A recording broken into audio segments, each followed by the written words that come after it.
Next week, the second men's major of the season is on the line as the US Open takes place at a new venue, Erin Hills in Wisconsin. Located just north of the Midwestern city of Milwaukee, this public course only opened for play in 2006. We're trying to take our championships to the best golf courses available in the United States. And being such a vast country, differing terrains, different types of turf, there's that opportunity to get the championship to different areas and really put on display what's available out there. The USGA had input into the design process of the course from day one. The result, a major championship-ready layout that has already hosted the US Women's Amateur Public Links and the 2011 Men's US Amateur. This region of Wisconsin is referred to as the Kettle Moraine.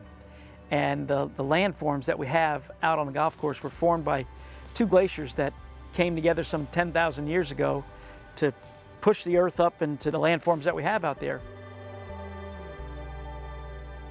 When we designed the course, our goal was to try and prove that Mother Nature was the best architect. And so what we did was go out and try to find the best 18 holes within these existing glacial landforms. Erin Hills sets up as a very stern test, measuring 7,693 yards. But the USGA has already said that can and most likely will change depending on the conditions.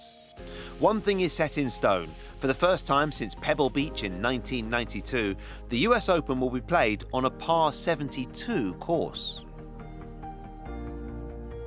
The greens are probably smaller than what you see on the average on the PGA Tour. They're pretty pure bent grass, so they're going to be fast, and they're well protected. Some holes have deep bunkers around them with shaggy fescue, and some holes have steep slopes that drop 15 feet. A ball can roll 20 yards off the green. We don't have any water hazards. We don't have any woods. We don't have any out of bounds. And we have contours, wind, and bunkers. I would say it's a short game player's course because you're going to miss things, and it's your ability to recover.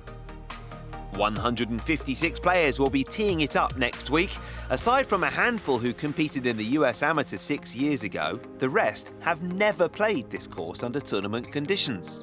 So anything is possible, and forecasting a winner here, given the current competition at the top of the game, is a tough ask. Still, we found some experts who are willing to chance their arm.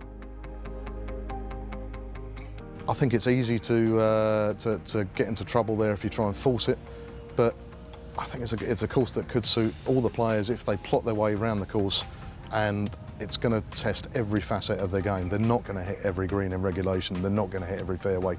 It's a real combination. You've got to putt well. You've got to gauge the speed of the greens early. The little bit we know about it, you'd have to look at Dustin and make him the favorite. Clearly, he's world #1.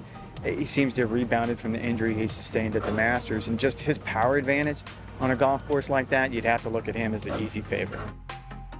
I'd be very hesitant to pick a potential winner, but Dustin Johnson overcame the archetypal US Open course last year in adversity, and is by some way the best player in the world now, and the gap that he has at the top of the world rankings is greater than any that we've seen since Tiger Woods was in his pomp. I think Jason Day, I just feel he's got the game, really, and the patience and the slow ability just to build up through a tournament. I like Jason Day. I wouldn't rule out Rory, and I'd like to see Jordan Spieth, come good again. He's far too good a player not to be always challenging. There's any number of 20, 30 players maybe that if they're on the form and they think their way around the course, that they could come up trumps. I've got a feeling we'll see a maiden major winner at Erin Hills.